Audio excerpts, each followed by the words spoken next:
우리 주일 아침마다 하나님 앞에 많은 성도들이 각 지역에 흩어져서 전 세계 모든 교회가 하나님을 영화롭게 하고 하나님을 찬양하고 우리의 죄인됨을 고백하고 우리 주 예수를 높이는 예배를 드리고 있습니다.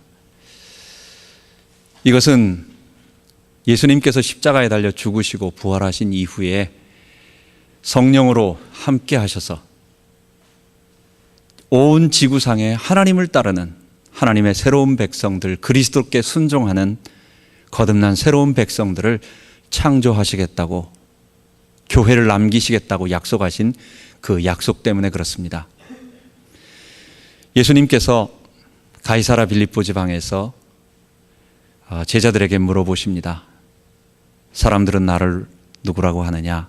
물어보신 다음에 사람들에게 다시 한번 물어봅니다. 제자들에게 또 한번 물어봅니다. 너희는 나를 누구라 하느냐?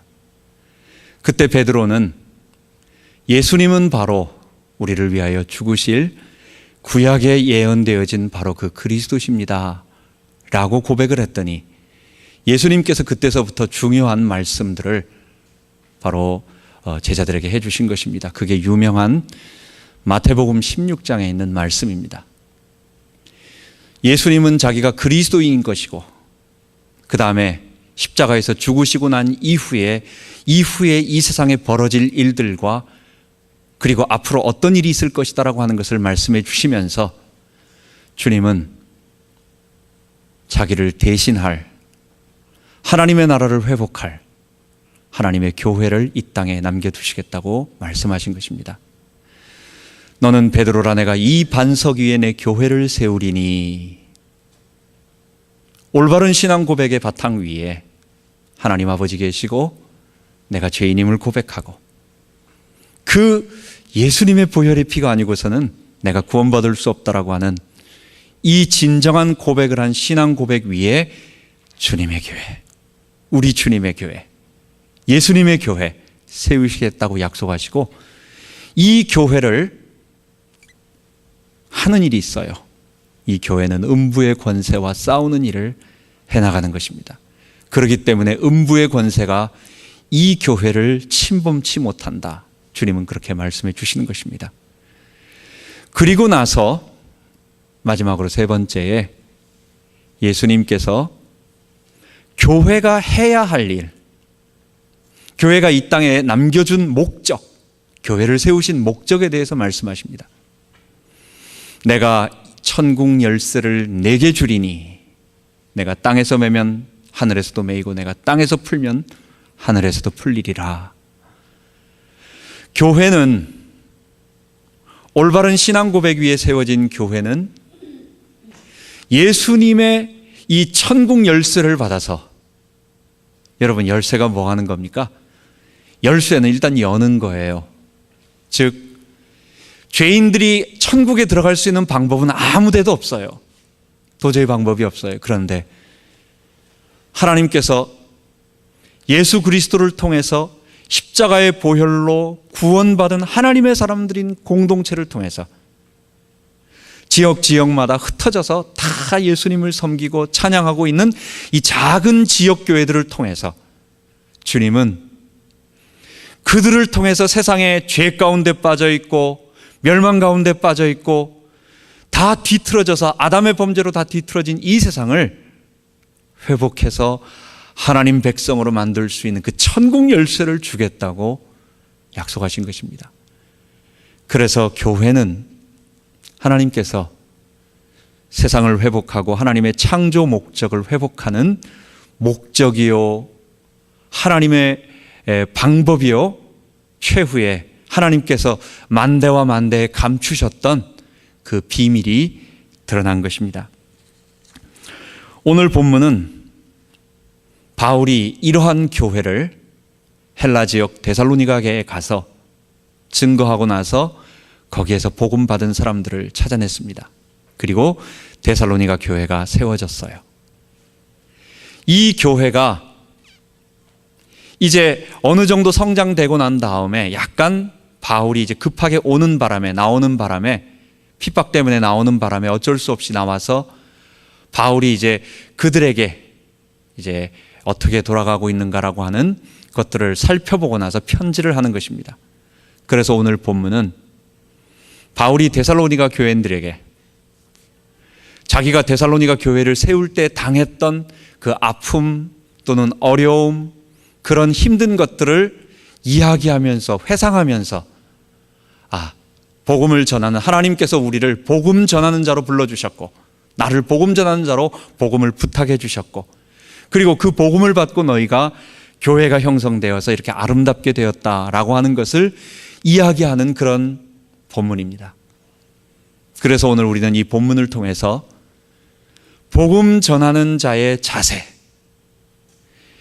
이렇게 얘기를 하면은 꼭 목사님이나 아니면 전도사님이나 이런 사람들만 그럼 이렇게 마음 자세를 가져야 되겠구나 할 것 같아서, 우리 모두가 주의 일꾼이고 주의 종이고, 또 제가 서론에 말씀드린 것처럼 교회 자체가 이 세상을 향한 하나님의 구원의 방법을 감당하는 주의 일꾼이기 때문에, 그래서 오늘 제목은 복음 전하는 교회의 자세라는 말씀으로 바울이 자기의 사역을 회고할 때에 그것을 비춰서 우리의 기도 제목으로 삼고자 합니다.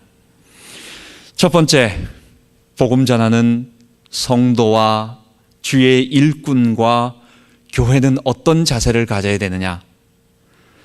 첫 번째 2절입니다. 너희 아는 바와 같이 우리가 먼저 빌립보에서 고난과 능욕을 당하였으나 우리 하나님을 힘입어 많은 싸움 중에서 하나님의 복음을 너희에게 말하였노라. 바울은 이 본문을 말하면서 자기가 너무너무 힘들었다, 자기가 너무너무 고통스럽고 이거 안 되겠다, 이렇게 후회하고 한탄하는 말이 아니에요. 여러분 어떻습니까? 복음 전하는 자의 자세는 어떻습니까? 복음 전하는 성도와 교회는 어떻습니까? 고난과 어려움 당하고 환난 당하는 것을 마땅한 것으로 여기는 것입니다. 여러분, 복음은 세상 사람들로부터 칭찬을 듣고 인기가 있는 것이 아닙니다. 우리 이 세상에서 가장 중요한 기준이 뭡니까? 그거는 사람들입니다. 텔레비전에 나오는 많은 프로의 광고들을 한번 보십시오. 광고 문구들을 보십시오. 내가 당신을, 이 제품은 당신을 최고로 떠받들어 줄 겁니다. 당신에게 가장 좋게, 당신이 가장 만족하게, 당신을 가장 복되게, 가장 기쁘게 해드릴 겁니다. 우리가 당신을 최고로 섬겨드리겠습니다 라고 하는 이 세상의 모든 이야기들과 글들은 사람을 맞추고 사람에게 포인트를 두고 하는 것들이에요. 그런데 복음은, 하나님의 말씀은 그런 것이 아닙니다. 복음은 그 자체가 부드럽게 말하든지 아니면 약간 한 템포 늦춰서 말하든지 아니면 완곡하게 말하든지 둘러서 말하든지, 복음이라고 하는 것은 맨 마지막 결론이 그 사람이 들을 때 그러면 지금 내가 죄인이라고 말하는 거구나. 내가 지금 하나님 앞에 큰 범죄하고 있는, 나는 이렇게 해서는 안 되는 거구나. 나는 지금 이 죄 가운데서 회개하고 돌아와야 되겠구나 라고 하는 것을 깨닫게 하는 것이 복음입니다. 복음의 마지막 말은 그거예요. 우리가 상대방에게 부드럽게 말하고 접촉점을 찾고 어떤 이야기를 하더라도 맨 마지막에 해야 할 말은 그 말을 하는 것입니다.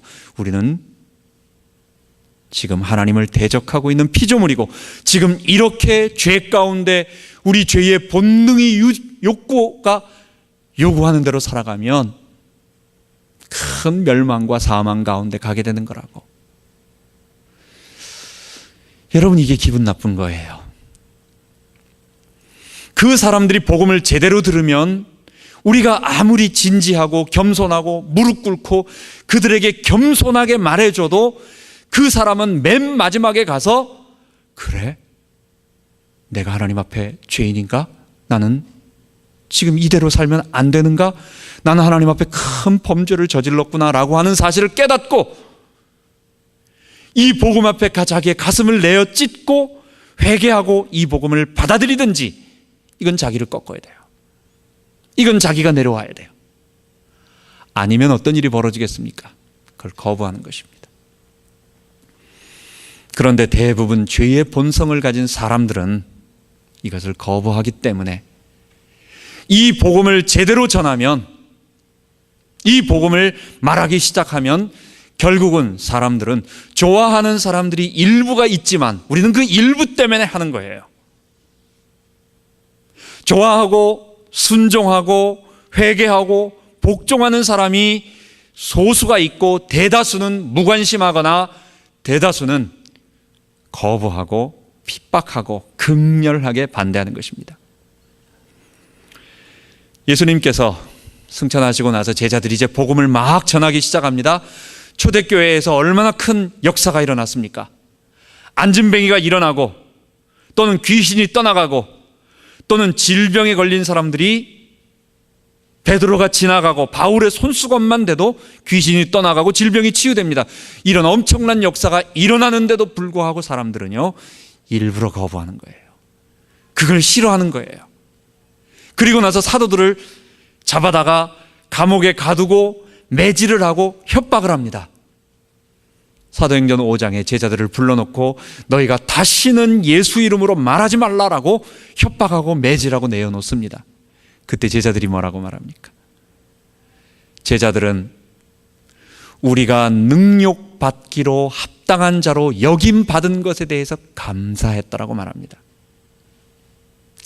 예수님께서 12제자를 파송하시면서 말씀하십니다.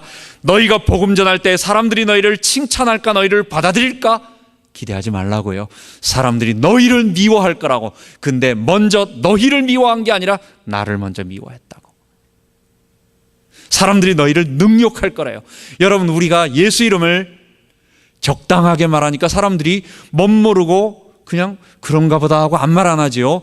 정말 우리가 겸손하더라도 이 사람에게 얘기를 하게 되면 복음의 본질, 우리는 죄인이라고, 우리는 안 된다고, 우리는 우리의 주인된 자리에서 내려와서 하나님 앞에 뱅크럽시를, 영적 뱅크럽시 고백하고 회개하고 주님의 종으로 우리가 나아가야 된다고 이야기를 하면요, 사람들 우리를 미워해요. 제자들은 그래서 얘기합니다. 능욕받기로 합당한 자로 여김받은 것을 감사했다고. 예수님은 제자를 파송하시면서 누가복음 9장, 마가복음 9장에 똑같은 말을 합니다.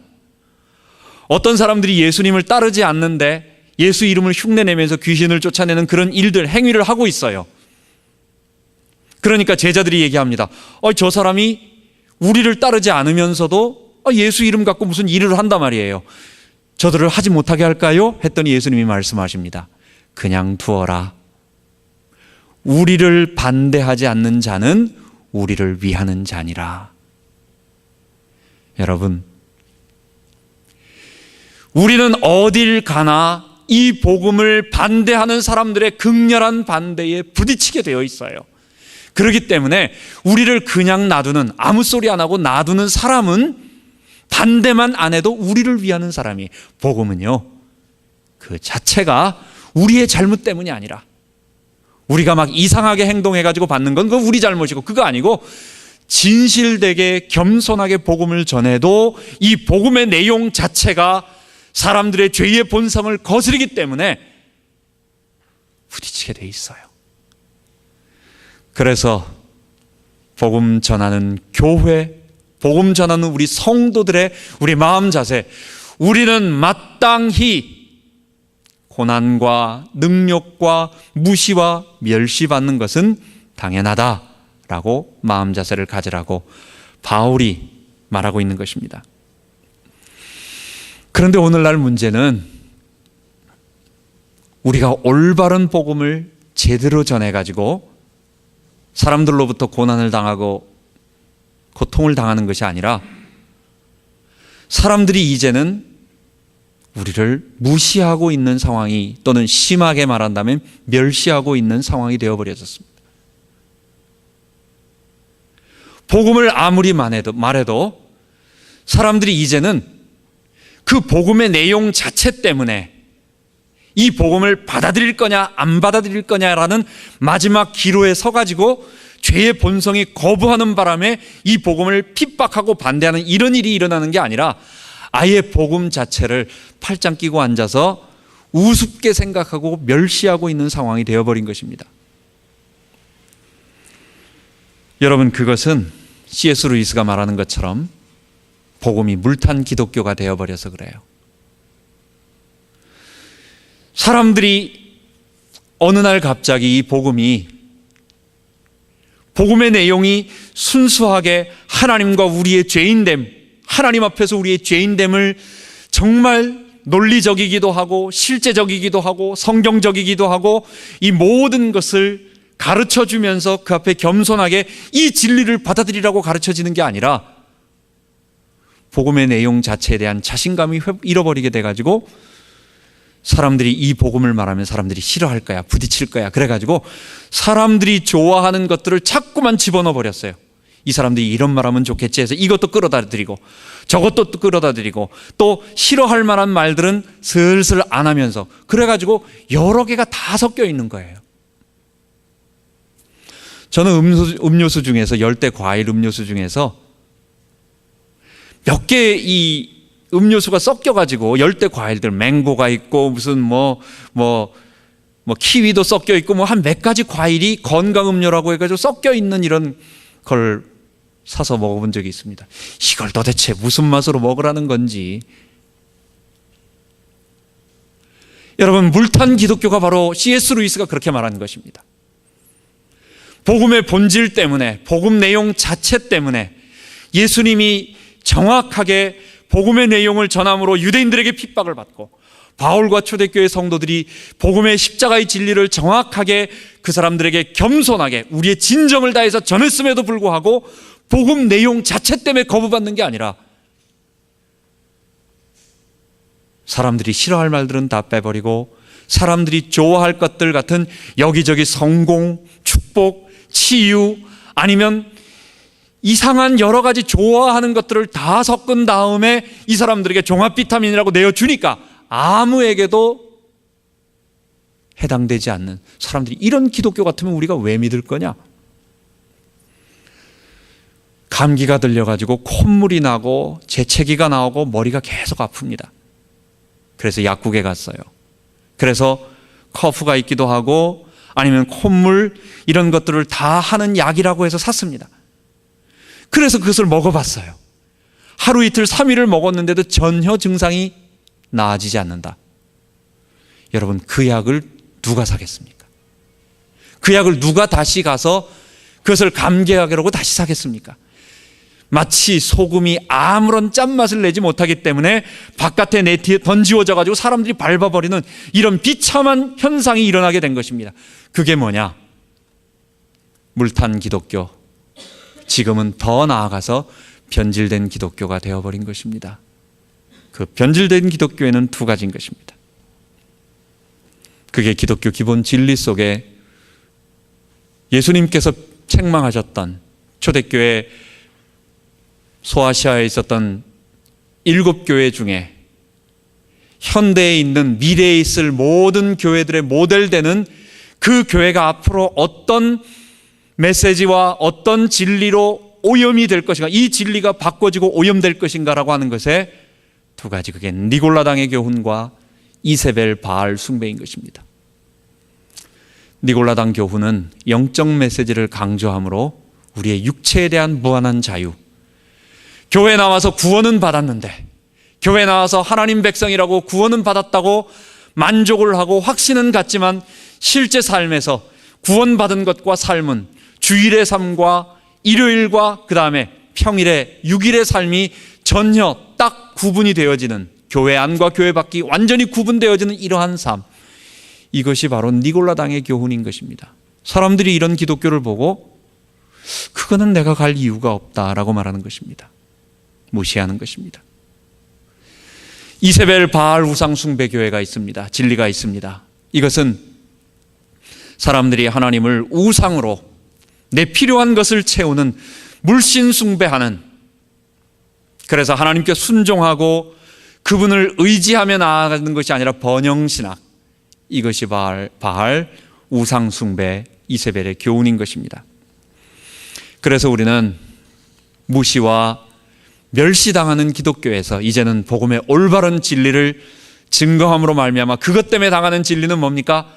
마땅히 당할 것이라고 우리가 능욕받기로 여김받은 것에 대해서, 합당한 자로 여긴 것에 대해서 감사하고, 그리고 우리 기독교의 이 복음의 진리들을 올바로 지켜나가야 되겠습니다.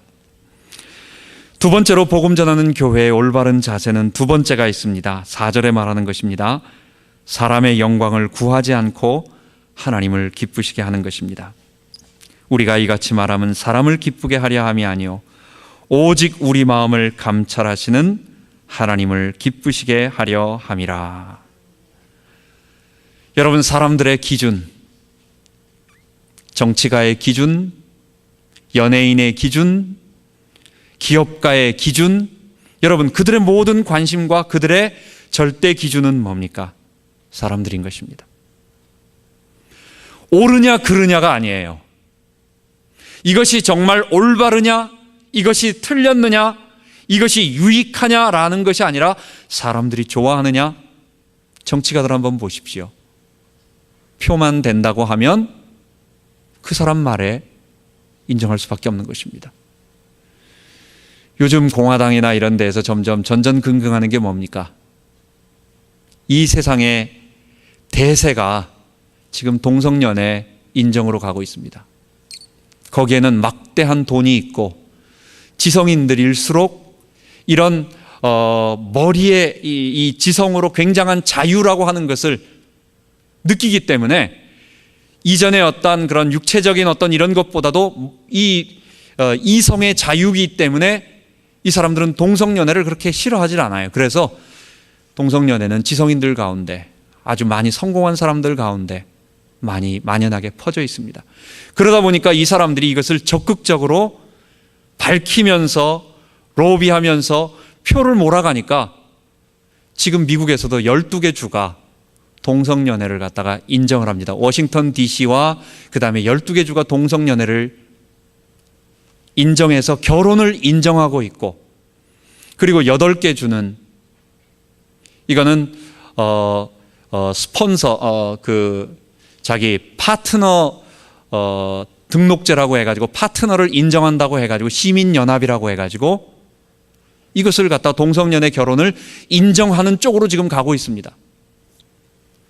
여러분, 거기 앞에서 이것은 안 되는 거다, 이거는 정말 하나님 앞에 그리고 역사 앞에 인류의 도덕과 모든 면에 있어서 아니다라고 여러분 그렇게 말을 못하는 거예요. 이렇게 보니까 사람들이 다 그렇게 흘러가니까 정치인들은 표 때문에 자신 있게 말을 하지 못하고, 양심 있는 사람은 아예 말을 안 해버리고, 표를 얻고 싶은 사람은 그냥 가버리는 것입니다.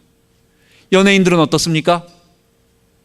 우리 젊은 애들이, 아이돌들이 나와가지고 춤을 추고 노래 부르는 것들이 아이들이 그렇게 되면 안 되는데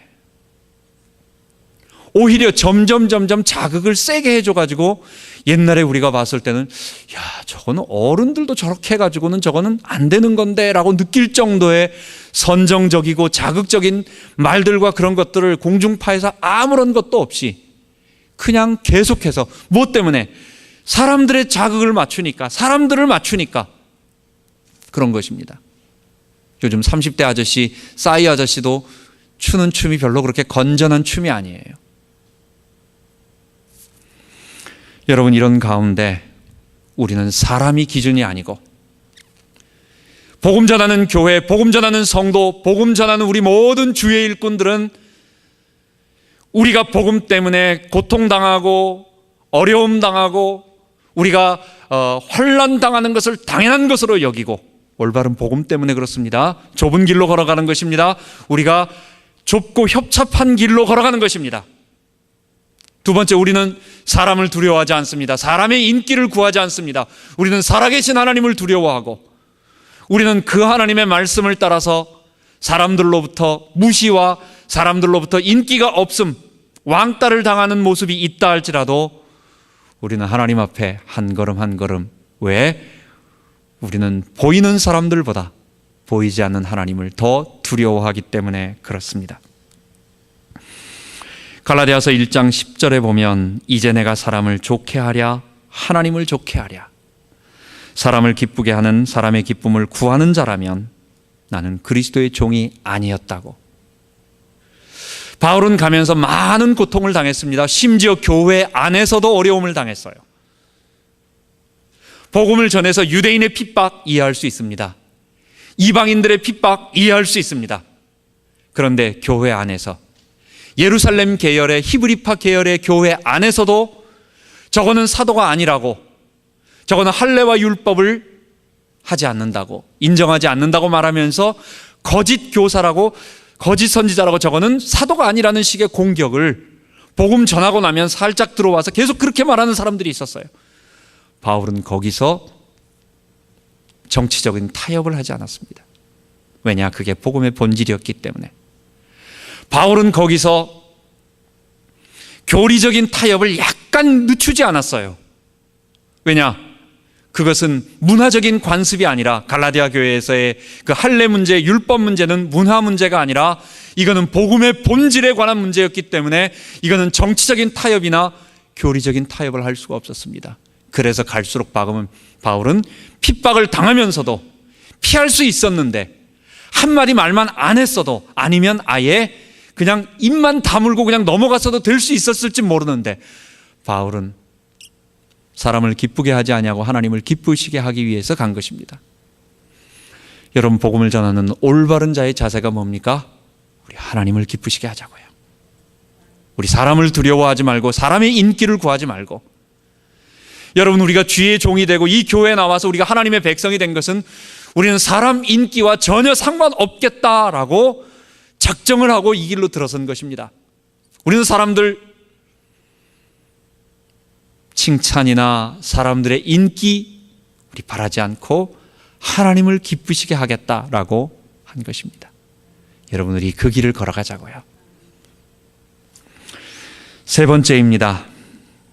7절과 11절에 보면 바울은 유모가 자녀를 기름같이 유순하게, 또는 아비가 자기 자녀에게 하듯 사랑을 가지고, 우리가 사역을 하는 데 있어서 복음 전하는 교회, 복음 전하는 성도들, 복음 전할 부탁을 받은 이 올바른 복음의 진리를 가운데 교회를 통하여 이 하나님 나라 구원의 진리를 따라가고 있는 우리는 어떤 자세?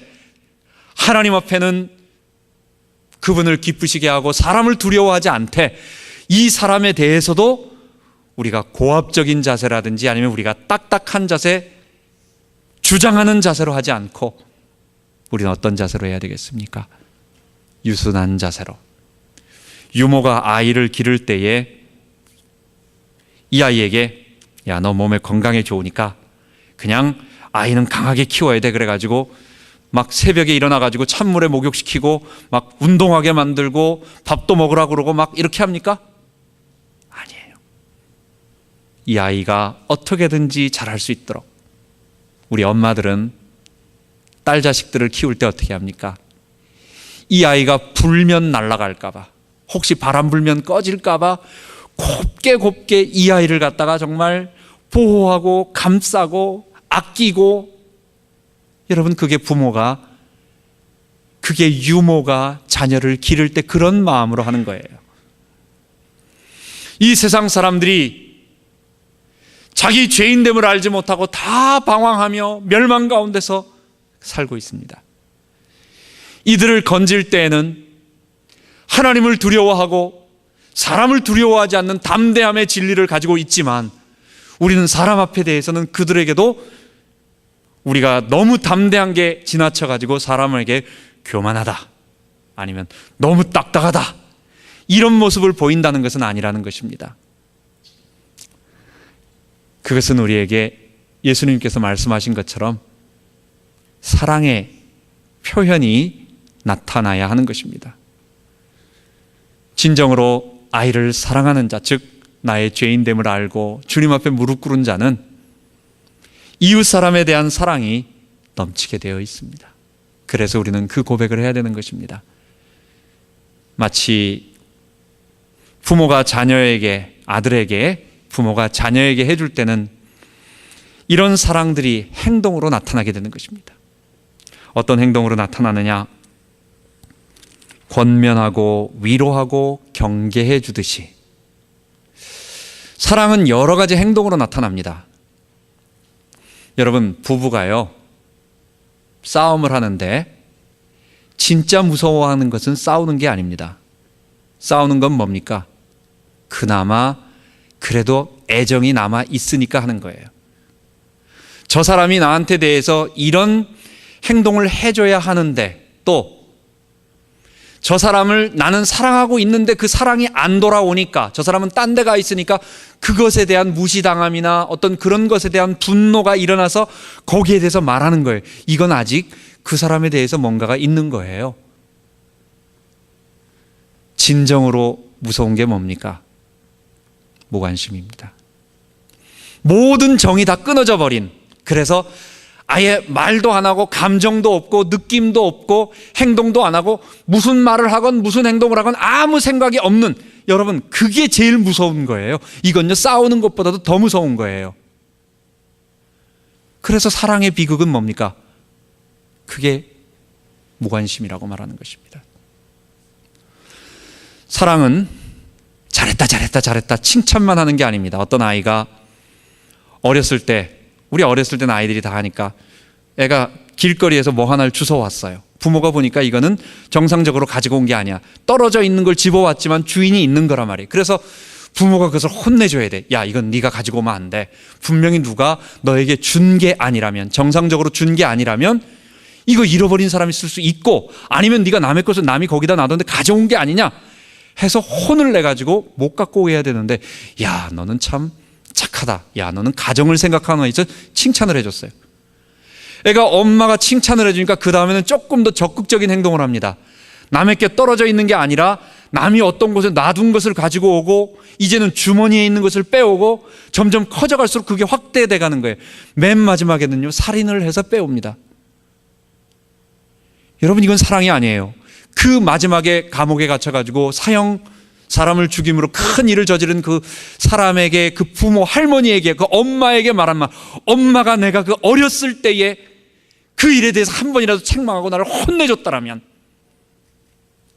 여러분, 사랑은 잘한다라고만 하는 게 사랑이 아닌 것입니다. 사랑은 이 아이에게 위로가 있고, 이 아이에게 어떤 칭찬가 있을 때는 어떤 일에 대해서는 권면을 해줄 필요가 있습니다.